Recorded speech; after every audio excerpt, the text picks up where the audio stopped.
మా అధ్యక్షులైన జగన్మోహన్ రెడ్డి గారి అధ్యక్షతన శాసనసభాపక్ష సమావేశం ఏర్పాటు చేయడం జరిగింది. 17వ తేదీ నుంచి జరగనున్న అసెంబ్లీ సమావేశాల్లో ఏ విధంగా ప్రతిపక్ష పాత్ర మేము పోషించాలి అనే దాని విషయంలో జగన్మోహన్ రెడ్డి గారు మాకు దిశానిర్దేశం చేయడం జరిగింది. తీసుకుంటే 2.5 ఏళ్లు కావస్తుంది కూటమి ప్రభుత్వం అధికారంలోకి వచ్చి. ప్రభుత్వం పాలనలో అన్ని రకాలుగా వైఫల్యం చెందడం జరిగింది. ఈరోజు తీసుకుంటే మహిళలు మోసం చేశారు, నిరుద్యోగులు మోసం చేశారు, ఉద్యోగులు మోసం చేశారు, విద్యార్థులు మోసం చేయడం జరిగింది, రైతులను మోసం చేశారు. అలాగే పీపీపీ మోడ్లో ఏ విధంగా వీళ్ళు దోపిడీకి స్కెచ్లు వేశారు. ఎన్నో సమస్యలు ఉన్నాయి ఈ రాష్ట్రంలో. వీటన్నిటి మీద కూడా మా వైఎస్ఆర్ కాంగ్రెస్ పార్టీ కౌన్సిల్లో ప్రభుత్వాన్ని నిలదీయబోతున్నాం. వాటన్నిటికీ ఏ విధంగా చేస్తే బాగుంటుందో అనే విషయాలు చర్చించడం జరిగింది. జగనన్న దిశానిర్దేశం చేయడం జరిగింది. అలాగే తీసుకుంటే అనిత గారు, హోంమంత్రి అయిన అనిత గారు అంటున్నారు, ఇప్పుడే చూశాను, జగనన్న కట్ట దమ్ము ధైర్యం లేదంట అసెంబ్లీకి రావడానికి. అనిత గారికి నేను ఒకటే అడుగుతున్నాను, మీకు దమ్ము ధైర్యం ఉంటే జగనన్నకి ప్రతిపక్ష నేత హోదా ఇవ్వండి. మీరెందుకు మా వైఎస్ఆర్ కాంగ్రెస్ పార్టీకి అసెంబ్లీలో ప్రతిపక్ష హోదా ఇవ్వట్లేదు? ప్రతిపక్షం ఉన్నది ఒక్క మా పార్టీయే. మరి మా పార్టీకి ఎందుకు ప్రతిపక్ష హోదా ఇవ్వట్లేదు? మా పార్టీ అధ్యక్షులుగా జగనన్నకి ప్రతిపక్ష నేత హోదా ఇవ్వట్లేదు. ఎందుకంటే మీకు దమ్ము ధైర్యం లేదు కాబట్టి. ముందు నుంచి కూడా ప్రతిపక్ష నేత హోదా కావాలి. అప్పుడే ఖచ్చితంగా ప్రజల సమస్యల మీద మేము ప్రభుత్వాన్ని నిలదీయడానికి సరిపోయిన సమయం దొరుకుతుంది అని జగనన్న అడుగుతూ ఉన్నారు. మేమేమో ఇదేదో ప్రోటోకాల్ కోసం అడగట్లేదు, శాసనసభలో మాట్లాడడానికి సమయం కావాలి అని అడుగుతూ ఉన్నాం. సమయం ఇవ్వకపోతే ఈ సమస్యలన్నీ ఎలా ప్రశ్నిస్తారు? మిగతా ఎమ్మెల్యేలకి ఎలాగిచ్చారో అలా జగనన్నకి ఇస్తారు అంటే అది ఎంతవరకు సమంజసం? మనం ప్రజాస్వామ్య దేశంలో ఉన్నాం కదా. ప్రతిపక్షానికి ప్రతిపక్ష హోదా ఇవ్వడం, అలాగే ప్రజా సమస్యల మీద నిలదీయడానికి సరిపోయినంత సమయాన్ని ప్రతిపక్ష నేతకు ఇవ్వడం అనేది ఒక హక్కుగా రావాల్సిన దాన్ని మీరు ఎందుకు ఇవ్వట్లేదు? ఎందుకంటే జగనన్నని చూసి భయపడి మీరు పారిపోతూ ఉన్నారు. మేము ప్రతిపక్ష హోదా కావాలని ఎన్నో సందర్భాల్లో అడుగుతూ ఉన్నాము. ప్రతి సందర్భంలో కూడా మీరు ఇవ్వకుండా ఉండే పరిస్థితి మనం చూస్తూ ఉన్నాము. ఎందుకంటే 2024 జూలైలో హైకోర్టులో కేసు వేయడం జరిగింది, ప్రధాన ప్రతిపక్ష హోదా మా పార్టీకి కావాలి అనేసి. మీరేమైనా దానికి కౌంటర్ దాఖలు చేశారా? ఎందుకు చేయట్లేదు? హైకోర్టు ఖచ్చితంగా మీకు ఇమ్మని చెప్తుంది కాబట్టి. అలాగే తీసుకుంటే 2025 ఫిబ్రవరిలో వైఎస్ఆర్సీపీకి ప్రధాన ప్రతిపక్ష హోదా ఇచ్చేది లేదని స్పీకర్ రూలింగ్ ఇస్తే దానికి మేము సవాల్ చేస్తూ సెప్టెంబర్ 24, 2025న మేము హైకోర్టులో రిట్ కూడా వేయడం జరిగింది. హైకోర్టులో రిట్ వేస్తే హైకోర్టు ఈ ప్రభుత్వానికి, అలాగే శాసనసభ అధికారులకు, అలాగే స్పీకర్ కు నోటీసులు ఇవ్వడం జరిగింది. మరి దానికేమైనా మీరు రెస్పాన్స్ ఇచ్చారా? ఎటువంటి రెస్పాన్స్ లేదు. ఎందుకంటే మీరు రెస్పాండ్ అవ్వాలంటే భయం. జగన్మోహన్ రెడ్డి గారు కనుక అసెంబ్లీకి వస్తే మిమ్మల్ని నిలదీస్తారు, ప్రజా సమస్యల మీద మిమ్మల్ని కడిగి పారేస్తారని భయపడి ఈరోజు దమ్ము ధైర్యం లేకుండా ప్రవర్తిస్తూ ఉన్నారు. మీరు తిరిగి మమ్మల్ని అనడం ఎంతవరకు సమంజసం? ఈరోజు తీసుకుంటే ప్రజా సమస్యల మీద ప్రభుత్వాన్ని ప్రశ్నిస్తూ ఉన్నది ఒక్క వైఎస్ఆర్ కాంగ్రెస్ పార్టీయే. రాష్ట్రంలో ఎన్ని సమస్యలు ఉన్నాయి, వీటన్నిటి మీద ప్రశ్నించాలంటే మీరు సమయం ఇవ్వాలి కదా. ఢిల్లీలో తీసుకుంటే 3 ఎమ్మెల్యేలు ఉంటే వాళ్ళకి ప్రతిపక్ష హోదా ఇచ్చి ప్రతిపక్ష నేతగా వాళ్ళకి అవకాశం ఇచ్చారు. మరి మీరెందుకు ఇక్కడ 11 మంది ఎమ్మెల్యేలు ఉన్నా కూడా ఇవ్వట్లేదు? సాంకేతిక సమస్యలను సాకులు చూపిస్తూ ఉన్నారు. మీకు దమ్ము ధైర్యం లేదు, జగనన్నను ఎదుర్కొనే దమ్ము ధైర్యం లేదు కాబట్టి. ఈ రోజు తీసుకుంటే ఆంధ్రప్రదేశ్ రాష్ట్రంలో ముఖ్యంగా డిఎస్సి విషయం తీసుకుంటే, ఈ డిఎస్సిలో మొన్న మెగా డిఎస్సి అని చెప్పి వీళ్ళు పెట్టిన దగా డిఎస్సిలో జరిగిన అవకతవకలు ఈ రాష్ట్ర చరిత్రలో ఎప్పుడూ జరగలేదు. అంత ఘోరంగా స్పోర్ట్స్ కోటాలో 421 పోస్టులు భర్తీ చేసి ఎన్నో అవకతవకలు చేయడం జరిగింది. ఆడియో, వీడియో, విజువల్స్ కూడా బయటకు వచ్చినా కూడా సిబిఐ ఎంక్వైరీకి మీరు ఎందుకు వెనకడు వేస్తూ ఉన్నారు? సిబిఐ ఎంక్వైరీ వేయడానికి మీకు దమ్ము ధైర్యం లేక ఈ రోజు సిబిఐ ఎంక్వైరీకి మీరు కేంద్రాన్ని అడగని పరిస్థితి చూస్తూ ఉన్నాము. అలాగే ఎస్సీఈఆర్టీలో అవుట్ సోర్సింగ్ ఎంప్లాయీగా పనిచేస్తున్న నవీన్ అనే అబ్బాయికి కృష్ణా జిల్లా ఫస్ట్ వచ్చింది. ఎలా వస్తుంది? పేపర్ తయారు చేయడం అనేది ఒక విభాగానికి ఇవ్వాలి, పరీక్ష నిర్వహణ అనేది ఇంకొక విభాగానికి ఇవ్వాలి. రెండూ కలిసి ఒకే అధికారి పరిధిలోకి మీరు ఇచ్చారు. అంటే ఇక్కడ అవకతవకలు అక్రమాలు చేయడం కోసం మీరు ప్లాన్డ్ గా ఇవి చేశారు. ఆ రోజు పేపర్ లీక్ అయింది కాబట్టే ఆ నవీన్ అనే అభ్యర్థికి జిల్లా ఫస్ట్ వచ్చింది. ఎంతమందికి ఆ పేపర్ వెళ్ళిందో ఆ నవీన్ అనే అభ్యర్థికి పోనీ సరే ఉద్యోగం ఇచ్చారా, కౌన్సిలింగ్ టైంలో అబ్బాయిని పక్కన పెట్టడం జరిగింది. అంటే ప్రభుత్వానికి కూడా తెలుసు అక్కడ అవకతవకలు జరిగాయి అని చెప్పేసి.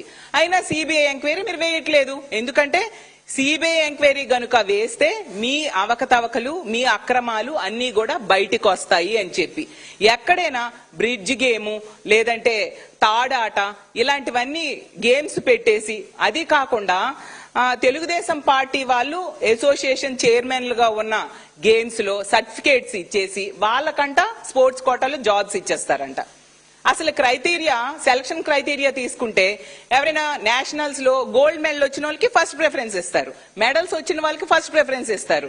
కానీ మొన్న డిఎస్సిలో తీసుకుంటే పార్టిసిపేట్ చేసిన వాళ్ళకి స్టేట్ లెవెల్లో డిస్ట్రిక్ట్ లెవెల్లో పార్టిసిపేట్ చేసిన వాళ్ళకేమో వీళ్ళు డిఎస్సిలో ఉద్యోగాలు ఇచ్చారు. మెడల్స్ వచ్చిన వాళ్ళు, నేషనల్స్ లో మెడల్స్ వచ్చిన వాళ్ళకి వీళ్ళు ఉద్యోగాలు ఇవ్వలేదు. అక్కడే మనకు స్పష్టంగా అర్థమవుతూ ఉంది కదా దీనిలో ఖచ్చితంగా అవకతవకలు జరిగాయి అనే విషయం. నేను ఒకటే ప్రభుత్వాన్ని ప్రశ్నిస్తూ ఉన్నాను. ఈ డిఎస్సి విషయంలో చంద్రబాబు నాయుడు గారు, లోకేష్ గారు ఎందుకు దీని మీద రెస్పాండ్ కావట్లేదు? మా పార్టీ, మా జగన్మోహన్ రెడ్డి గారు ఈ డిఎస్సిలో జరిగిన అవకతవకల గురించి అన్ని స్పష్టంగా ఆధారాలు ప్రజల ముందు, ప్రభుత్వం ముందు పెట్టడం జరిగింది. డిఎస్సి అభ్యర్థులు, అన్యాయానికి గురైన డిఎస్సి అభ్యర్థులు రోడ్డెక్కి ప్రభుత్వాన్ని నిలదీయడం జరిగింది. మరి వీటికి ఎందుకు లోకేష్ గారు, చంద్రబాబు నాయుడు గారు సమాధానం చెప్పట్లేదు? సమాధానం చెప్పకుండా పారిపోతూ ఉన్నారు. ఎవరికి దమ్ము ధైర్యం లేనిది అని నేను అడుగుతూ ఉన్నాను. అలాగే తీసుకుంటే అనిత గారికి ఈ విషయం మీద ఎంత దమ్ముందో, ఎంత సబ్జెక్ట్ ఉందో ఈ రాష్ట్ర ప్రజలందరికీ తెలుసు.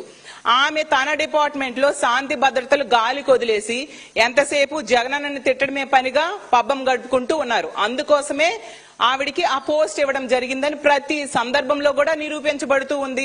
అసలు ఈ రాష్ట్రంలో శాంతి భద్రతల్లో ఏ విధంగా వైఫల్యం చెందింది అనేది ఎన్నోసార్లు కేంద్రం వీళ్ళ మీద మొట్టికాయలు వేయడం, చేవాట్లు పెట్టడం మనం చూస్తూ ఉన్నాము. ఈ అనిత గారు ఒక మహిళా హోంమంత్రిగా ఉన్న ఈ రాష్ట్రంలో, మహిళల్ని బట్టలిప్పి ఇదే తెలుగుదేశం పార్టీ నాయకులు కొట్టడం అంట ఒకవైపు. ఇంకోవైపు ఏమో ఒక మహిళ వైద్య విద్యార్థిని అయిన ప్రియాంక అనే మహిళని అంటే మద్యం మత్తులో కారుతో ఆమె బండిని గుద్ది ఆమెని చంపేయడం అంట. ఆమె మెడ మీదుగా కారుని ఎక్కించేసి ఆమె చావుకి కారణం అవడం అంట. ప్రభుత్వం నిమ్మకి నీరెత్తినట్టుగా చూస్తూ ఉంటూ ఉంది. ఎన్నో సందర్భాల్లో తెలుగుదేశం పార్టీ నాయకులే మహిళల మీద దాడులు చేస్తూ ఉండే పరిస్థితి స్పష్టంగా చూస్తూ ఉన్నాము. అలాగే తెలుగుదేశం పార్టీ ఎమ్మెల్యేలే మహిళల్ని వేధించిన పరిస్థితి, మహిళల మీద అఘాయిత్యాలు చేసిన పరిస్థితి కూడా చాలా సందర్భాల్లో చూస్తూ ఉన్నాము. మరి ముఖ్యంగా వీళ్ళ మంత్రులతో సహా అందరూ కూడా మహిళల్ని వేధిస్తూ ఉండే పరిస్థితి. తెలుగుదేశం పార్టీ ఎంపీఏ డ్రగ్స్ తో పట్టుబడిన విషయం కూడా, డ్రగ్స్ సేవించి పట్టుబడిన విషయం కూడా మనం చూసాం. అంత దారుణంగా శాంతి భద్రతల్లో వైఫల్యం చెందింది. అంతేకాకుండా ఈ అనిత గారంట ఇప్పుడేమో జగనన్న దమ్ము ధైర్యం గురించి మాట్లాడుతూ ఉన్నారు. జగనన్న దమ్ము ధైర్యం గురించి ఢిల్లీ నుంచి గల్లీ వరకు ప్రతి ఒక్కరికి తెలుసు. మీరు ప్రత్యేకంగా తెలుసుకోవాల్సిన అవసరం లేదు. జగనన్నకు అంత దమ్ము ఉంది కాబట్టి మీరు ఈ రోజు భయపడి ప్రతిపక్ష నేత హోదా ఇవ్వని పరిస్థితి చూస్తూ ఉన్నాము. అలాగే హోంమంత్రి అనిత గారు, ఆవిడ ఒక మహిళా హోంమంత్రి అయ్యుండి పోలీసు వ్యవస్థని ఎంత నిర్వీర్యం చేసేశారు, ఆ శాఖ నిర్వహణలో ఎంత వైఫల్యం చెందారు అంటే మొన్ననే చూసాం. బిఎన్ఎస్ చట్టాల అమలులో, బిఎన్ఎస్ఎస్ చట్టాల అమలులో మన రాష్ట్రం దేశం మొత్తం మీద తీసుకుంటే కేంద్ర ప్రభుత్వం, కేంద్ర హోంశాఖ నివేదికలో రాష్ట్రాలు అలాగే కేంద్ర పాలిత ప్రాంతాలు కలిపి 36 ఉంటే 36వ స్థానానికి మన రాష్ట్రం దిగజారిపోయింది. అంటే అది మీ సమర్థత, అది మీ ధైర్యం, మీ దమ్ము. అంత చేతకాని హోంమంత్రి అయిన మీరు మా జగనన్న గురించి మాట్లాడతారా నేను అడుగుతూ ఉన్నాను. అలాగే ఈ రోజు రాష్ట్రంలో అన్ని వర్గాల ప్రజలు ఎన్నో ఇబ్బందులు పడుతూ ఉన్నారు. ఈ ప్రభుత్వం మహిళల్ని మోసం చేసింది, ఉద్యోగులను మోసం చేసింది, నిరుద్యోగులను మోసం చేసింది, విద్యార్థులను మోసం చేసింది. పీపీపీ మోడ్ లో ఆ పేరుతో ఈ రాష్ట్రాన్ని ఈ రోజు అమ్మకానికి పెట్టేసే పరిస్థితి చూస్తూ ఉన్నాం. ముఖ్యంగా మహిళల్ని ఎంత దారుణంగా మోసం చేశారంటే ఎన్నో పథకాలు ఇస్తామని చెప్పి ఏ ఒక్క పథకం కూడా ఇవ్వని పరిస్థితి. గతంలో జగనన్న ఇచ్చిన ఎన్నో మంచి పథకాలని ఈ రోజు అవి ఇవ్వకుండా, అవి లేకుండా చేసి మహిళల్ని మోసం చేశారు, వెన్నుపోటు పొడిచారు. మరీ ముఖ్యంగా గతంలో 3 లక్షల వరకు సున్నా వడ్డీ జగనన్న టంచన్గా మహిళలకి ఇస్తే దాన్ని 10 లక్షల వరకు సున్నా వడ్డీ ఇస్తానని చెప్పి ఈ రోజు 3 లక్షలకి లేదు, 10 లక్షలకి సున్నా వడ్డీ కూడా ఇవ్వని పరిస్థితిలో ఈ దారుణంగా మోసపోయి ఉన్నారు ఈ రాష్ట్రంలో మహిళలు. మహిళలకి బ్యాంకులు లోనులు ఇవ్వడం కూడా తగ్గించేసిన పరిస్థితి మనం చూస్తూ ఉన్నాము. అలాగే మహిళలకి రక్షణ లేని పరిస్థితి చూస్తూ ఉన్నాము. అన్ని రకాలుగా మహిళల్ని మోసం చేశారు. అలాగే రైతుల్ని తీసుకుంటే ఈ రోజు రైతులకి పెట్టుబడి సాయం లేదు, గిట్టుబాటు ధర లేదు, ఇన్పుట్ సబ్సిడీ లేదు. అలాగే వీళ్ళకి ఎటువంటి ఇన్సూరెన్స్ కూడా వీళ్ళు చెయ్యని పరిస్థితి మనం చూస్తూ ఉన్నాము. ఉచితంగా పంటల బీమా చెయ్యని పరిస్థితి ప్రభుత్వం ఈ రోజు మనం చూస్తూ ఉన్నాము. అంత దారుణంగా రైతులను మోసం చేశారు. రైతులు ఈ రోజు అప్పులు పాలైపోయే పరిస్థితి మనం చూస్తూ ఉన్నాము. నిరుద్యోగుల్ని ఎంత దారుణంగా మోసం చేశారంటే ఇంటికొక ఉద్యోగం లేదా 3,000 రూపాయలు నిరుద్యోగ భృతి ఇస్తానని చెప్పి 25 నెలలైనా ఒక్క నిరుద్యోగి కూడా రూపాయి నిరుద్యోగ భృతి ఇవ్వని పరిస్థితి. నిరుద్యోగిత రేట్లో 21% మన రాష్ట్రం ఉంది. నిజంగా సిగ్గుచేటు. అలాగే తీసుకుంటే 14.6% దేశ యావరేజ్ అయితే మన రాష్ట్రం 21% నిరుద్యోగిత రేట్లో ఉంది. ఈరోజు నిరుద్యోగులు 191 మంది ఆత్మహత్యలు చేసుకున్నారు. వీటన్నిటికీ జగనన్న గనుక అసెంబ్లీకి వస్తే మిమ్మల్ని ప్రశ్నిస్తారని భయపడి ఈ రోజు ఇవ్వని పరిస్థితి మనం చూస్తూ ఉన్నాం. అలాగే విద్యార్థుల్ని ఎంత దారుణంగా మోసం చేశారంటే ఉన్నత విద్య చదివే విద్యార్థులకి ఫీజు రియంబర్స్మెంట్ బకాయిలు 9,500 కోట్లు ఈ రోజు బకాయిలు పెట్టడం జరిగింది. మొత్తంగా ఫీజు రియంబర్స్మెంట్ అలాగే వసతి దీవెన కలిపి 12,400 కోట్లు బకాయిలుంటే కేవలం 2,900 కోట్లు మాత్రమే విడుదల చేయడం వలన 9,500 కోట్లు బకాయిలు పెట్టడం వలన విద్యార్థుల తల్లిదండ్రులు అప్పులు పాలైపోతున్నారు వీళ్ళకి ఫీజులు కట్టడం కోసం.